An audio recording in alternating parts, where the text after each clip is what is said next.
Welcome everybody to this week's Azure and AI Show, and we've got some new speakers with us this week. We've got Seena there. She's going to go first, and she's going to do AI governance and framework. And then we have Bassi. He's going to do some stuff on Azure, I think, wasn't it? Um, and we have Dan Ray there, MVP, and Hal Holzler. Hal, congratulations on your 31 years of being an MVP this Thank week. you. That's amazing. So I'll put your screen up there, so Seena. Yep, there we can see it. Yeah. Thank you. Let me begin. Hello, everyone. Good afternoon, good evening. Thank you all for being here today. I am Samina Beham Saukatali. I currently work as a principal software engineer with Liberty Mutual, United States. I have about around 15 years of experience in this industry. I have worked in various domains like aerospace, banking, healthcare. Finally, I'm now working in an insurance platform. Today, I'm going to talk about the importance of responsible and ethical AI. So today, organizations and each individuals are rapidly adopting AI systems to improve their maybe efficiency or to automate some of the processes and gain into the competitive advantages, right? However, with these benefits, we have to think about the risk or the challenges that we are going to face.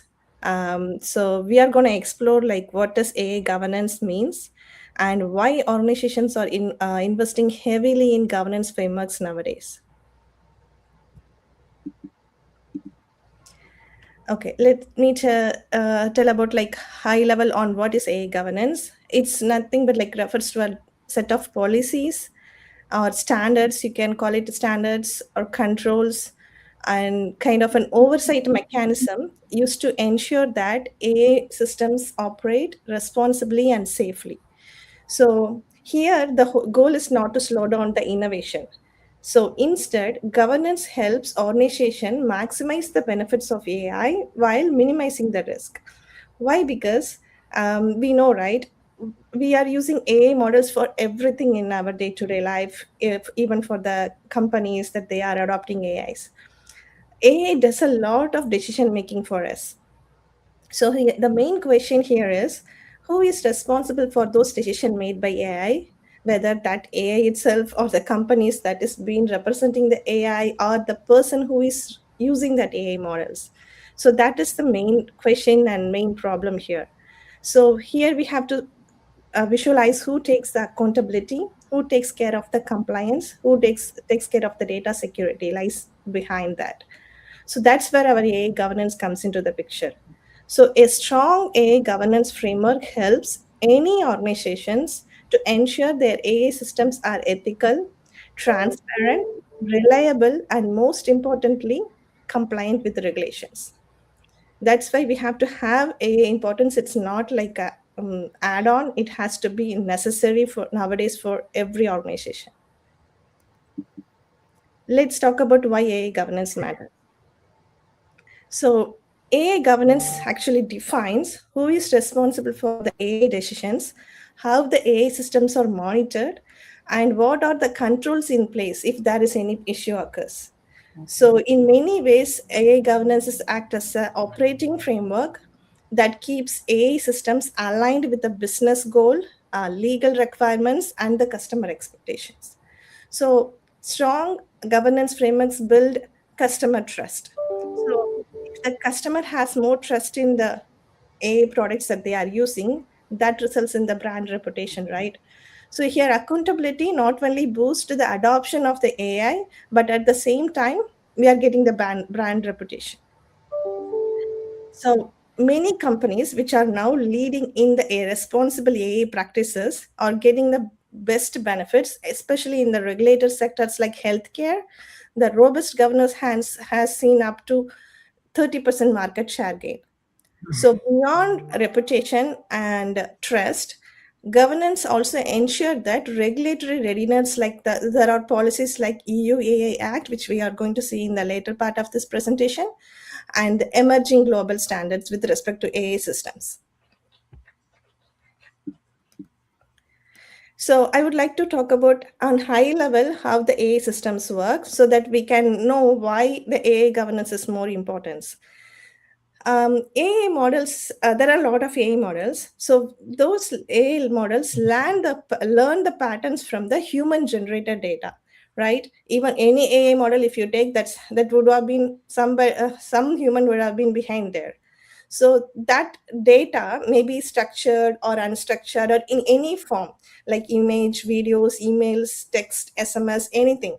So the machine learning models analyze this data, identify some patterns or the relationship trends. Over time, the models use these patterns to make the predictions, classifications, recommendations, and sometimes decisions. The quality of AI heavily depend on the quality of the data that is underlying behind this AI system. Excuse me.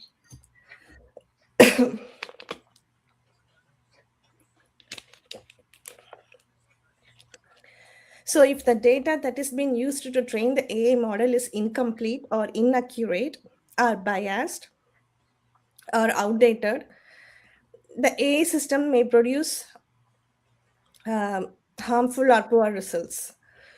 Excuse me. That is why AI governance must include the data quality controls, some validation processes, monitoring systems. The most important thing is the human oversight. So AI systems are as trustworthy as the data, the processes, and the controls that is supporting them. It's not like AI system itself. So let's explore some of the key risk in AI systems. Excuse me. So the first is bias and unfair decision making. If AI systems are trained in a biased data model, historical data, they may produce discriminatory outcomes. For example, excuse me, my throat is not helping me today. So, for example, biased hiring algorithms or loan approval systems can unintentionally discriminate certain groups. Another certain concern is like a privacy. Many AI systems rely on large data sets that may contain sensitive or personal information. So, improper data handling can create legal and reputational risk. Transparency is another issue. So, many advanced AI systems operates like a black box nowadays, meaning like even developers may not fully understand how certain decisions are made. So that lack of explainability can reduce trust among customers, regulators, and even employees. So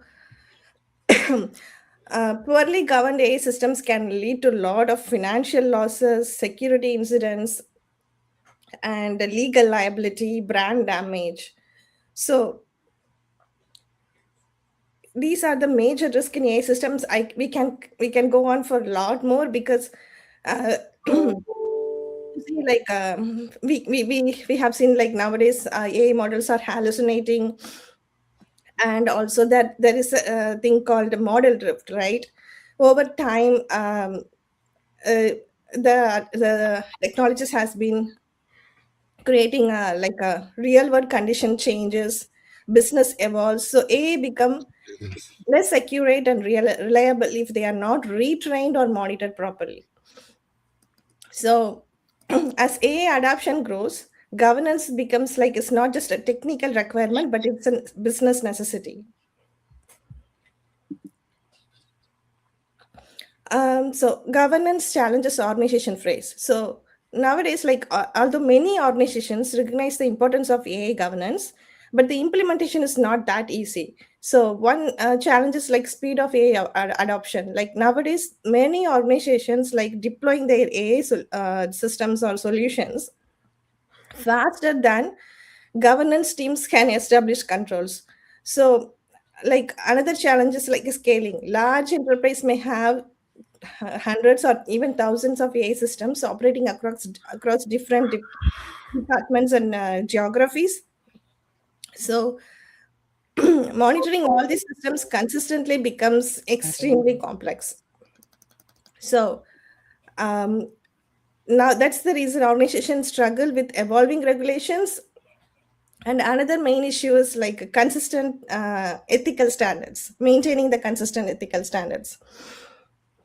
So because different teams may interrupt the fairness or accountability in a different manner, right? So as AI become more autonomous, these governance challenges becomes even more significant. So organization has to have regulatory uh, um, teams such as like a governance teams to take care of these accountability and come up with a good structure and monitoring tools and also standard governance framework. So these are the governance frameworks that is currently, I mean, there are a lot more. I'm going to discuss about only the major ones. Say like NIST AI risk management framework, EU Act, ISO IEC standards for AI, and finally the IEEE standards for artificial intelligence. So these together, these frameworks are driving convergence around global norms while setting the clear expectation for compliance and ethics, compliance, ethics, and performance. Let's go detail on each of these frameworks.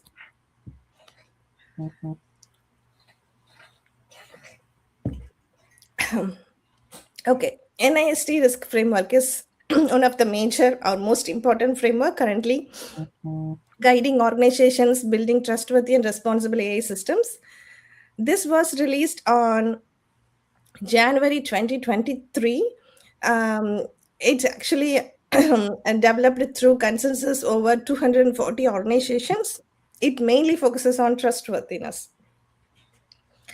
Over 65% of US organizations are in tech and government sectors are implementing or planning to implement. It is more flexible for international influence as well.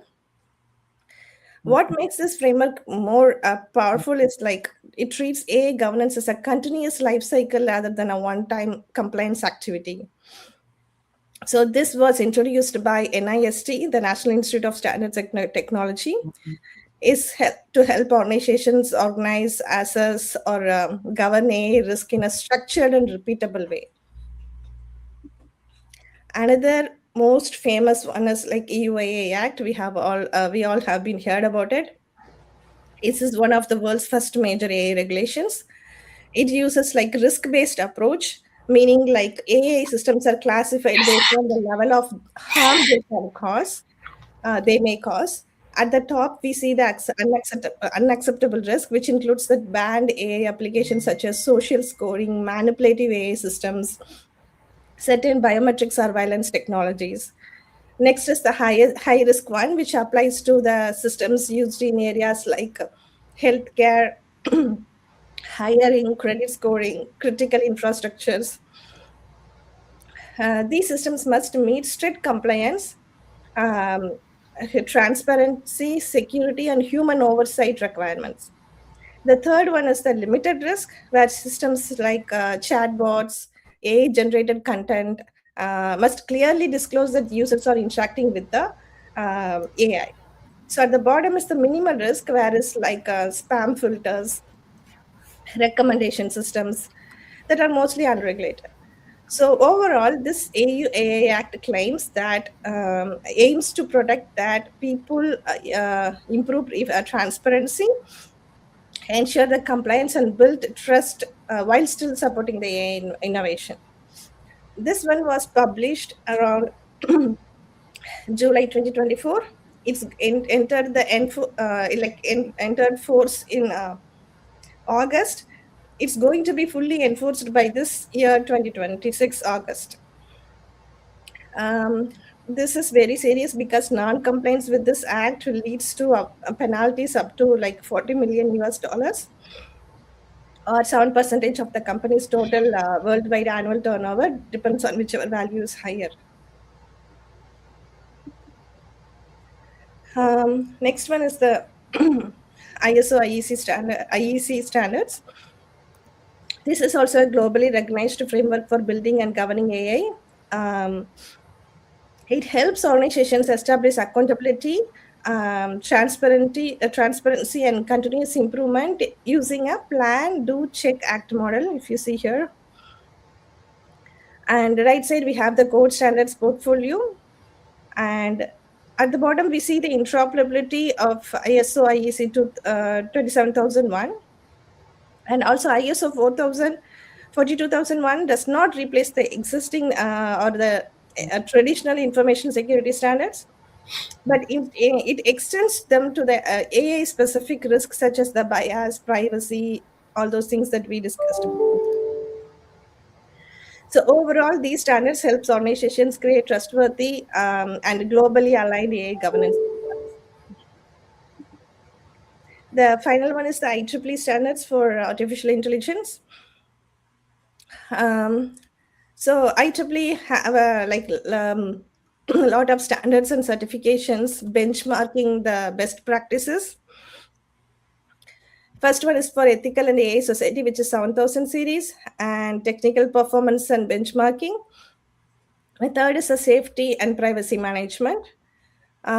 This standard also had a IEEE Certify 8 certification.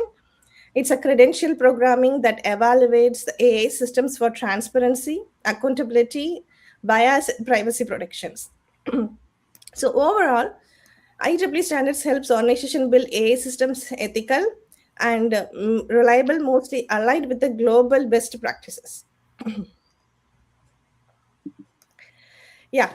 So artificial intelligence offers tremendous opportunities, right? For everybody, for every organizations. Like it has the power to improve efficiency, customer experiences, like unlock entirely a new business model in a fraction of minutes, right? So, however, while those opportunities are enormous, the risks are really equal. So that's why AI governance is no longer optional. With the help of these frameworks, there are a lot more frameworks. Organization can successfully create and run responsible AI aligned with the regulations, so they can be safer with this legal and regulatory requirements. I hope this session provided useful insights on into AI governance and the building and the importance of building a responsible AI. So this is a rapidly evolving field. Governance will play a major role determining how successfully organization adapt AI technologies in the coming years. So thank you so much for the opportunity to discuss about with all of you. And I would like to open the floor for any questions and discussions, any thoughts you would like to share. Great presentation, Seena. Very good. Thank you. It's great to see all the presentations around AI, getting everybody familiar with all the regulations and all the problems that companies face with regulation and so forth. Thank you for the opportunity. Yeah. Anybody, any questions there?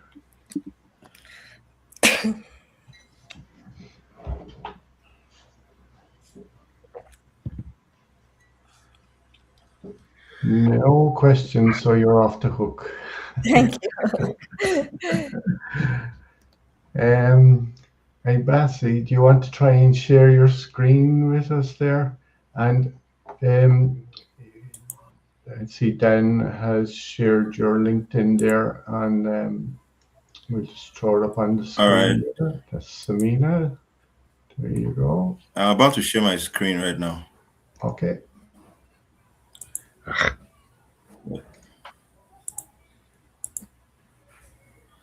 Let me know when you can see my screen.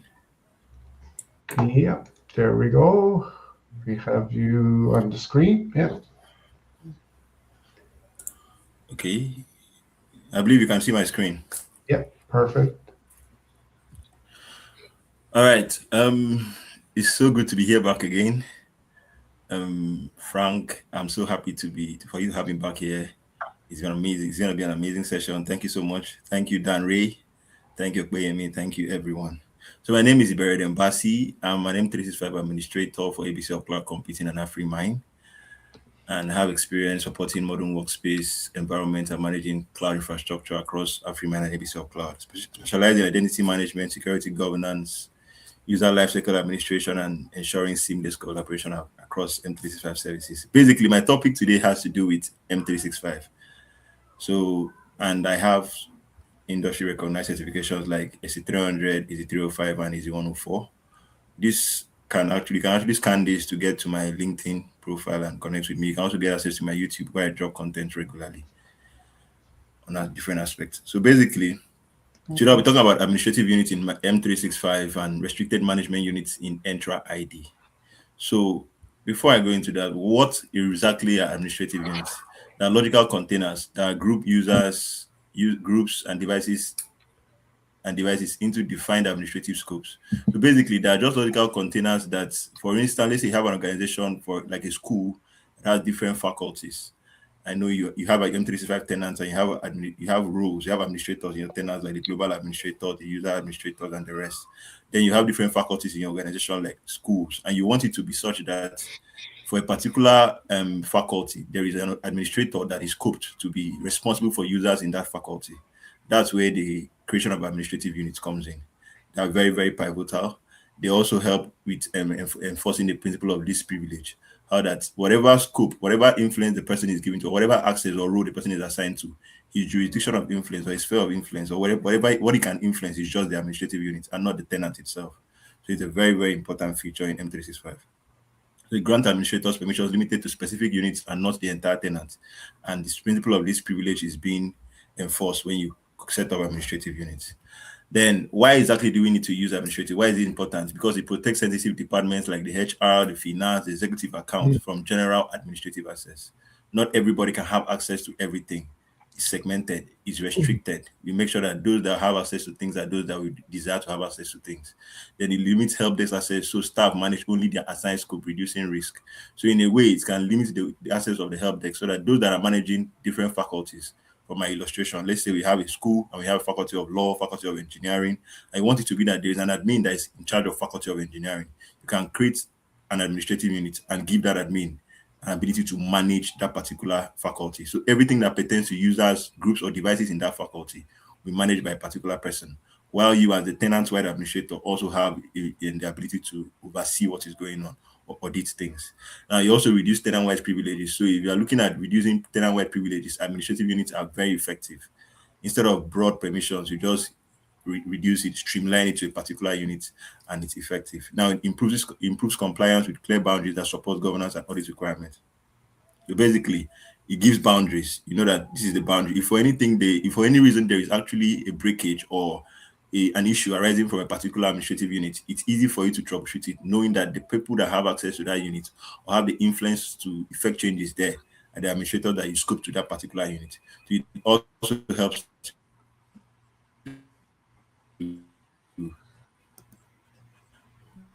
give us clear boundaries. So what are the different types of administrative units? Basically, we have two types. We have the standard units is just designed for delegation across departments or regions, where you have different departments and different regions. With the standard, you just delegate it across them without tenant-wide scope. So we are going to see how this is being created in the M365 Admin Center and also how it's being created in the Entra ID Admin Center. Then we also have the restricted management administrative unit. This is very, very this is a much more restricted administrative unit. It provides high security isolation for privileged and sensitive accounts, enforces strict boundaries to prevent privilege escalation.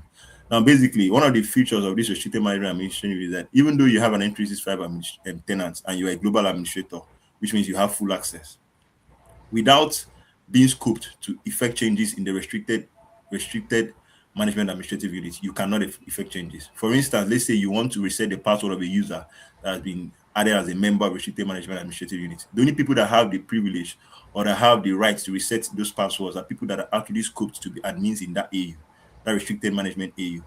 Every other person does not have that right. So So it's actually very interesting feature in M365. You get to see it. I've already provisioned everything, so I'll just get to show you exactly how it plays out.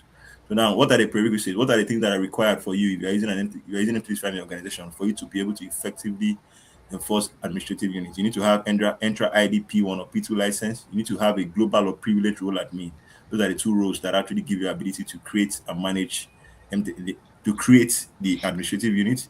You need to have a defined organizational structure. You need to have a structure that, okay, this is the organogram for my administration, from the head to down. Just have to make sure that there's an organogram that shows exactly how things are being done. You need to also have a clear role responsibilities. Make sure that the responsibilities for each of the admins or each of the people that you are giving administrative roles, they are being clearly defined so that there is no conflict of interest and there is no confusion whatsoever. Everybody knows what they have to do, and then they take action in making sure that those things are enforced. So now we are going to be going to a demo, and I'll be showing you exactly how to create it from the M365 Administrative Center and how to create it from the Entra ID Administrative Center. So I'll just move down to where I have my tenants that was provisioned. So I've already signed into my admin center. To sign into your admin center, you have to be an administrator. For these tenants that I'm using for this presentation, I'm the global admin for these tenants. As I said you need to have either a global admin or a privileged role admin for you to be able to do this. So I'll come into where we have, I've signed in using office.com, or you can also use cmd.ms. I've signed in here. For you to access the admin center, you can click on this, apps and more, and you get to see where you can click on to go to the administrative center. This will take you to the admin center. If I click on this, it will take me there, but that's already been opened here. Now, for you to get to access administrative units from M365 Administrative Center, when you scroll down to your M365 Admin Center, you come down to where we have roles. Under the drop down for roles, you go to where we have administrative units. These are the administrative units that I've already provisioned for the sake of this event. We have the AU budget. This is actually a very standard admin unit. It's not a restricted management admin unit. This one that I added restricted to them are the ones that are restricted management administrative units. And if you observe from here, when I try to create this, I cannot create a restricted management administrative unit from the M5 administrative center. That is possible when you do the Entra ID administrative center. I click add this admin unit for the sake of, and we click test instance. And what is it for testing? And I scroll down to where we have next. What are these? Do you want to add a member here where you can decide to select the members you want to add? And then after that, you're going to be able to add rules. Just give it a bit of time. It's still populating, okay? So you can add up to 20 users and groups, or you can upload users using the CSV based on your preference. You can add up to 20 users. It doesn't really mean you need to add up to 20. You can just select add up to 20, select users, add them to your administrative, and then you progress. After that, you're going to need to add admin to row. Now you need to know that in your administrative unit is not every row that you have all intra rows that are available. For the rows that are available when you're in the admin center, we have just rows. Yeah, sorry. ID. You have. I think we can't really see. Can you hear me? Yeah, I think your screen is frozen, so we can't really see. We can only see the administrative units. I don't know if you are. Yeah. Screen. If you turn off your camera, right, it'll give you more resources, and your screen mightn't freeze then. Okay. Yeah, I think the network on that was. Let me turn off the camera.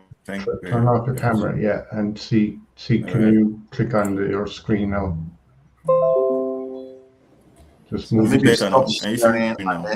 Maybe stop sharing and share again, Markus. Yeah. It's still frozen. All right, thank you. Let me stop sharing. Okay. Okay. I'm sharing. I'm going to be sharing. Let me know when you can see the screen. Okay. Can you see my screen? Yeah, just put it up there now. Just 1 second. Frank's putting it back up. Can you see the screen? No, not yet. Not yet, no. Okay, I think it's coming up Coming now. up there now, 1 second.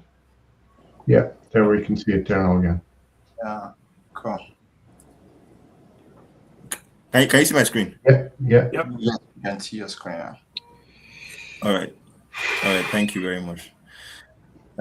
So as I said, there are rules that can be scoped to it. If you come to the end from the M35 Admin Center, we have only 10 rules that are listed here that can be scoped. But you go to the Entra ID Administrative Center, there are actually more rules that are listed out there that can actually be assigned to an admin from here. So under members, I didn't actually select a member because I think my network is amazing. So if I come down to review and finish, you can still decide to add members after creating the administrative unit. You can edit here, or you can just click on add. Now this is being provisioned and it has been done. And when I'm done with that, you can always decide to go and add members. This was the one I just created now. So now let me just show you exactly how to get this created if you are dealing from the Entra ID Admin Center, and how to provision the restricted unit, restricted management administrative unit. So if you come down to your Entra Admin Center, please, can you see my Entra Admin Center? Yeah. Yep. All right, thank you very much. Then you scroll down to where we have roles and admins. If you go to roles and admins, you go to where we have administrative units. Then you now click on add. Now, while you're provisioning this or while you're creating this, you see the option to turn on restricted management administrative units. Click on this here. It says that you can mark this administrative unit for restricted management if you don't want tenant level administrators to be inherited to rules on administration. Basically, what that means is that tenant level admins do not have a right to effect changes here. Only those that are scoped to this AU can actually effect changes here. Only admins that are scoped to this particular AU can actually effect changes here when you turn this restricted management administrative units toggled on. So you can turn this on, and then you can put in your name and your description, and then you can provision it. You can create it. When you create it here, even if you're creating here in the restricted management, it's still going to reflect in the M35 Administrative Center when you go back down there. So I've already provisioned, so I'm going to show you something very, very interesting. Now, I provisioned a particular user, and the user, by this particular user, is someone that have provisioned and added to the restricted unit administrative unit. So if I come down to my admin unit and I come down to restricted budgets, the members, not restricted budgets. If I go down to where we have restricted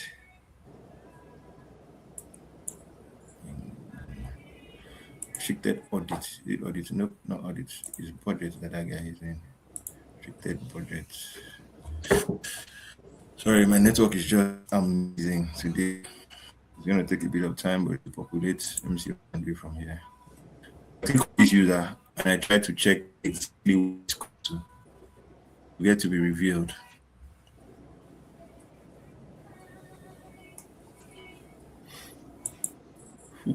Just take time. Okay, basically, what I was trying to show you was the fact that after you did this user cooked into the restricted management administrative unit, you cannot actually reset the power of the user except you don't want that. I mean, that to that the people here. If I come on to, I go to restricted finance. Let me open this. Where is this guy that I just?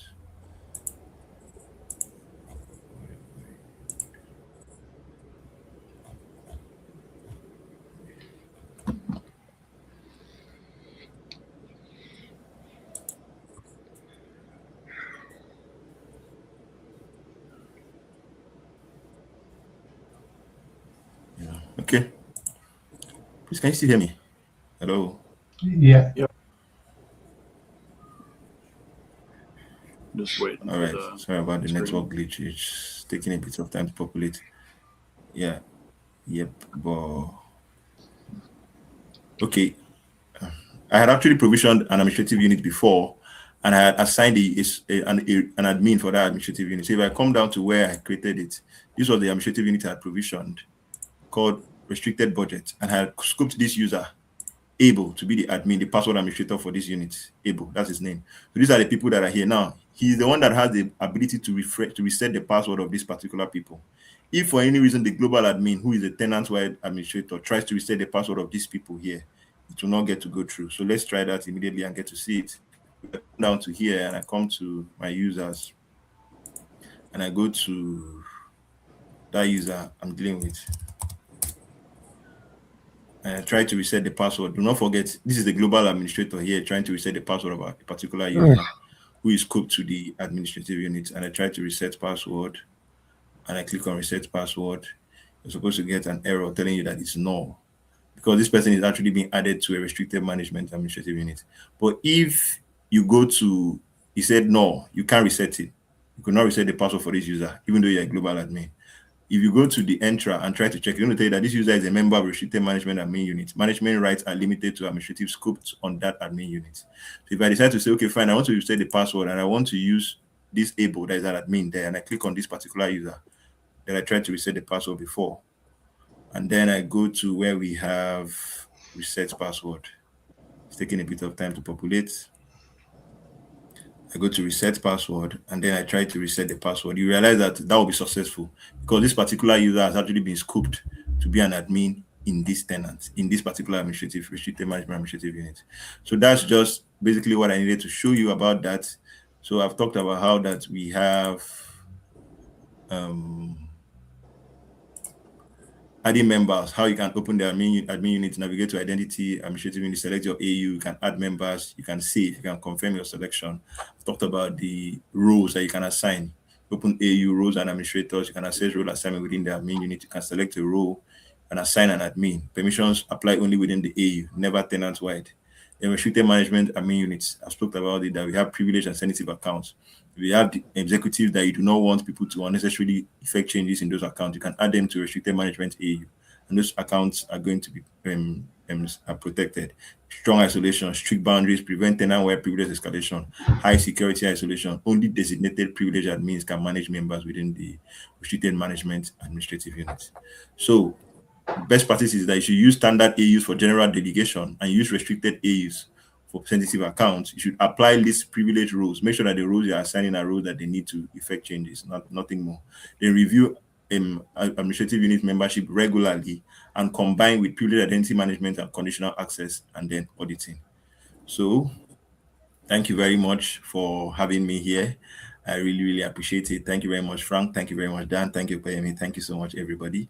And with this, you can always scan and connect with me on LinkedIn and go to subscribe to my YouTube channel or visit my blog, passivitech.com. Thank you. Thank you. Thank you.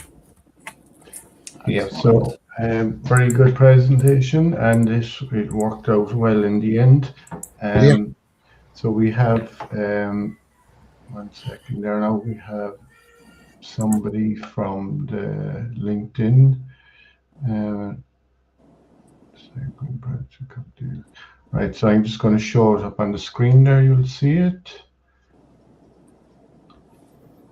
Administrative units are quite helpful when segmenting branches of companies.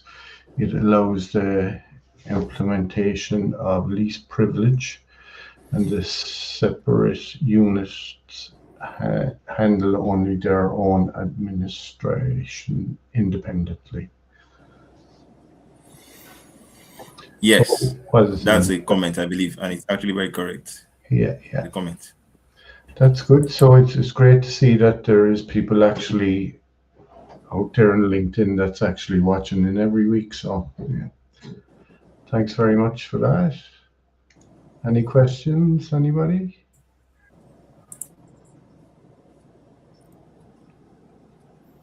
No, you're off the hook as well, Lassie.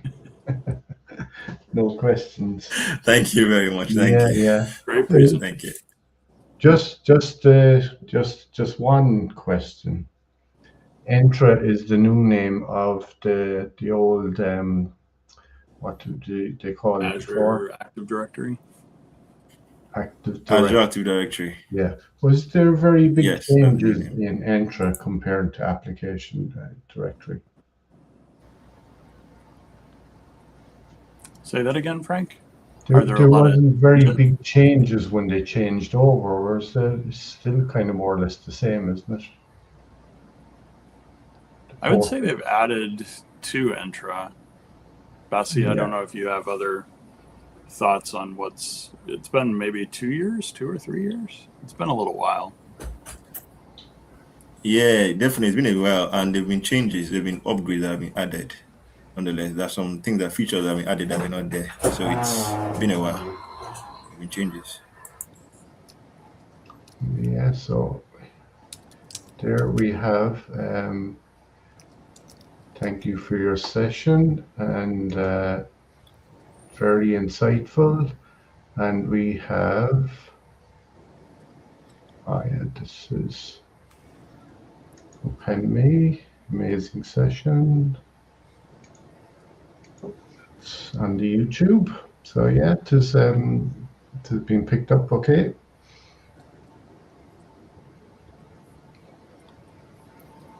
So Carol, welcome.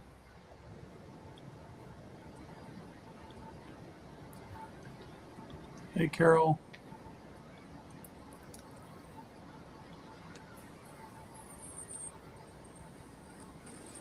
Thank you. Thank you. I appreciate it. I am.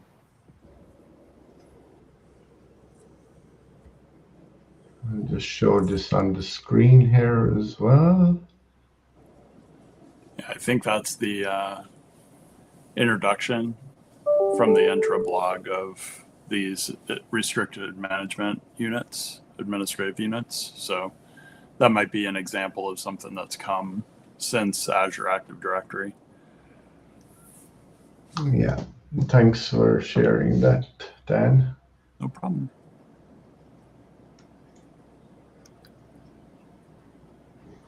Anybody, anything new for this week? I do, Frank, have the new Teams meeting controls. Okay. So they've put raise hand under the reactions, and then they've allowed drag and drop, so you can actually drag and drop controls out of the interface. If I'm using like the video effects a lot, I can drag those up here so that they're not buried under the more menu. Chat, people, timer, can move those kind of things around as I use them. If I'm using captioning on and off a lot, I can put it up here. Can we make your screen a little bit bigger there? I can share it, yeah. Let me share it here. I'm using OBS to make it my video window here. So if I allow share window, share this window. Does that show up, Frank, now? Yeah, there we go. We have you on the screen. Yep. So under the more menu is where a lot of things are going to hide, and you can hide a bunch of stuff that you're not using on a regular basis. To simplify the meeting controls, they've separated out leave so that you don't accidentally click on leave when you're sharing and stopping sharing. So share is much more prevalent in the interface. And then any of these things like the reactions, you can either put back onto the ribbon so they don't hide under more. And then with raise hand, you can actually move that back up. But if you're using timers in meetings, so if I've got 5 minutes to present, I can put a timer that's available to all people in the meetings. Other people can remind me of my time. If you build an agenda out for a meeting, I believe you do that in some of the AI tools. I don't have all the tools here because I'm in a tenant that I'm not an admin, and I don't have a OneDrive in this tenant, but you can see some of the things like audio settings. I can drag up to that window and then have them much easier availability than buried under the more menu. You can move stuff around there. So that's coming soon. The new dates, the original dates were June and July of this year. They've changed the dates to late July for preview, and then rollout starting in, I believe, August, ending in September. So these new Teams meeting features should roll out shortly into test. And this is the first time I've been able to kind of play around with them. And this is on my Mac computer. So I've had them on Mac and Windows, but only from the browser at this point. Okay, very interesting. Yeah. I'm using my Microsoft MVP tenant, and the way that I turn these on just for other MVPs is through Teams Labs. When I'm logged into that Microsoft tenant, under Teams Labs, I have new meeting controls off or on. So if any other MVPs would like to check this out, go into a previous meeting that you've had from the MVP tenant. And I just opened a previous meeting and then just started the meeting again and toggled on the new meeting controls and then was able to play around with them. Hi, I'm Ken Dustman. I'm the Director of Marketing for Gateway Classic Cars. So any questions about that?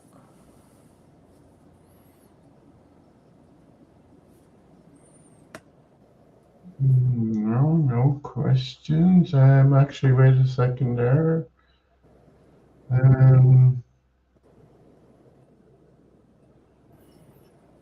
We have. Oh, cool. Definitely will try that out. It's been fun to play around with. They put some documentation out there. We need you in the show to come and give us some Azure insights. Okay. There you go. Yeah, there's your We're invitation. here every week. Just give me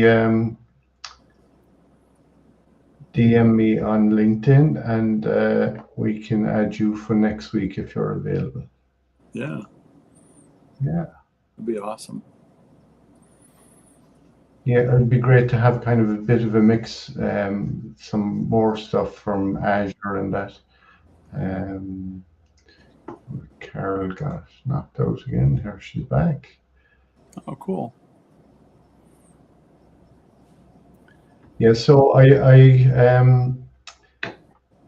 tagged you on that podcast then because I mentioned you in it. Thank you. Yeah, I got through a couple minutes, but I haven't had a chance to listen to the whole thing. Yeah, but I'll double check and listen to the rest of it. It looks like a really nice webcast, and he's got, what was it, like 100 and some, I think, episodes? Yeah, so and a ton. So that we're discussing it, can I just share that on the screen? Yeah. Just a second now, and I'll just get to the start of it.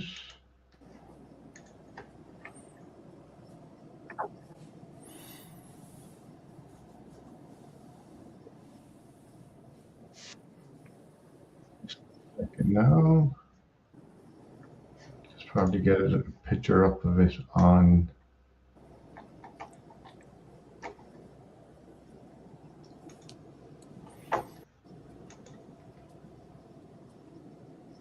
Goodness. Second.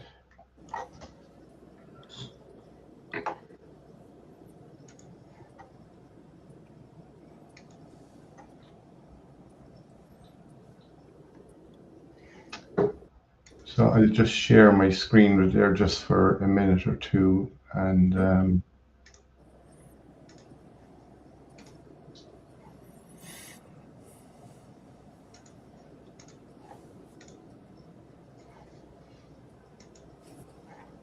so can you see my screen there? Yeah. Yep. So this is Tech Sharman, right? He does a podcast. He actually does 2 podcasts every day, 365 days of the year. Wow. Yeah. So he's an MVP as well. Microsoft. I thought weekly was often, Frank. Sorry? I thought weekly was often every single day. That's admirable. Yeah, so like doing the 2 podcasts, he also, when I went on to him, I had a date on the Saturday, came on the Saturday, and we discussed what we were going to talk about and kind of prepped me for it. And then on the Sunday, we logged on and we done the live podcast thing. Wow. So like that's kind of, as I said, 2 podcasts every day. So he's doing 2 preps then as well every day. Wow. So, yeah. It's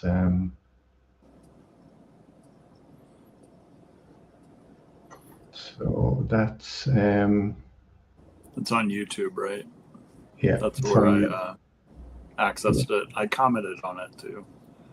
Okay.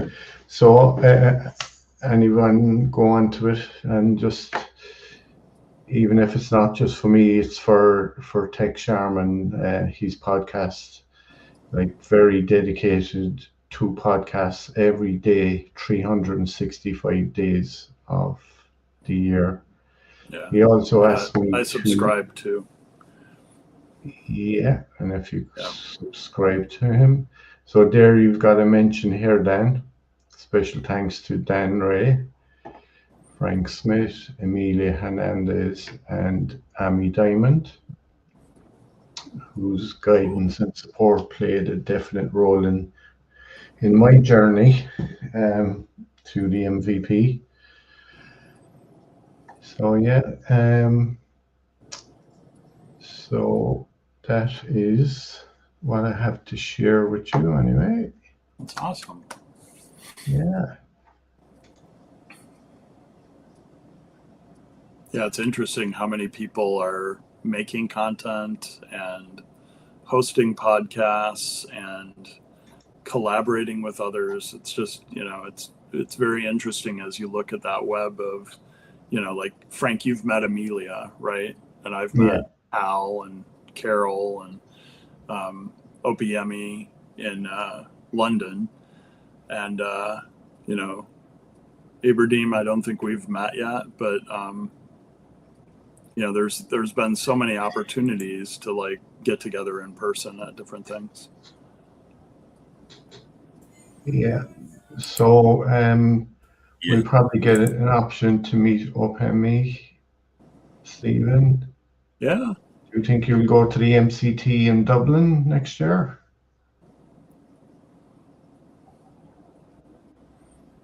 It's closer for him than it is for Hal and I. Yeah. Hal, you're not an MCT, correct?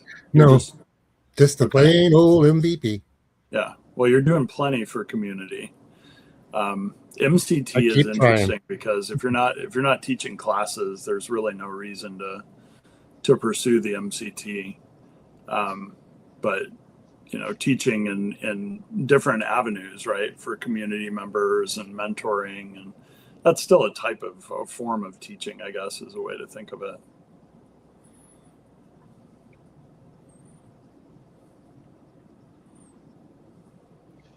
Yeah, so I'd say that they will be a good lot go to that, I'd say, Dan, compared to the MCT summit in Sarajevo, which is kind of quite difficult to get there, Yeah. I would imagine Dublin will get a lot of European folks, and then even from the US, there's a lot of direct flights to Dublin or nearby.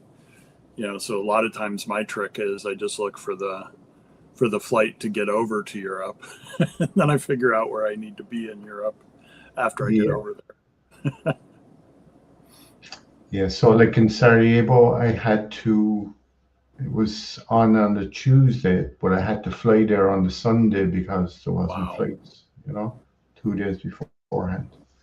Yeah, I know Bill went for, I want to say, a week, and then he spent at least a week or 2 in Italy, I think, afterwards. He did kind of like a, European tour, well over there. Why not spend some time? So Vienna, I know he was in. I'm trying to recall where else he went. He did like a whole tour after the MCT European Summit. Yeah, he done the tour on the last day of Sarajevo. He went around all the places with them. Oh, cool. I think on to Sardinia then after that, was it? That sounds familiar. Yeah, he told me everywhere he went, and he's got all sorts of photos on Facebook of the adventures post MCT summit. Yeah, we were talking there, Stephen. Do you think you'll make the MCT summit in Dublin next year? Yeah, I think I should. Yeah, I think it's really part of. I really want to. It's really part of my plan. Yeah, I think it's next year March. Yeah, next May. May, right? Yeah. Oh, is it May? After the MVP summit. So the MVP summit, we already have the dates for. That's mid-March, I want to say. It's a little different time frame, but it's in March next year. We have those dates already. It's March 16th through the 16, 17, 18, 19. Thank you. Yeah, 3 days. Yeah, exactly. Okay. Yeah, I was just checking. Yeah, that would be great. So the funny thing of it is mostly they don't. A lot of the airlines won't show reservation capabilities this far in advance. Delta, I just found out. I guess it was just the last week or two decided to show what March looked like. So I don't have an idea, but I'm not going to buy tickets right now because I have kind of discovered over the last 2 or 3 years that the cheapest time, at least here in the United States, to buy a plane ticket is Christmas Day. Oh, wow. The week between Christmas and New Year's is the absolute cheapest for some odd reason. Don't ask me why. It just seems to work that way. Google has a thing that you can track flight prices, and that's what that kind of shows too. So yeah, I think over here we usually use Sky Scanner, something like that. Yeah.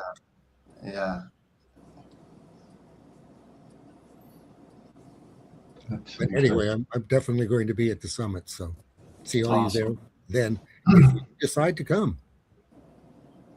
It's the one and only big thing I get to do every year.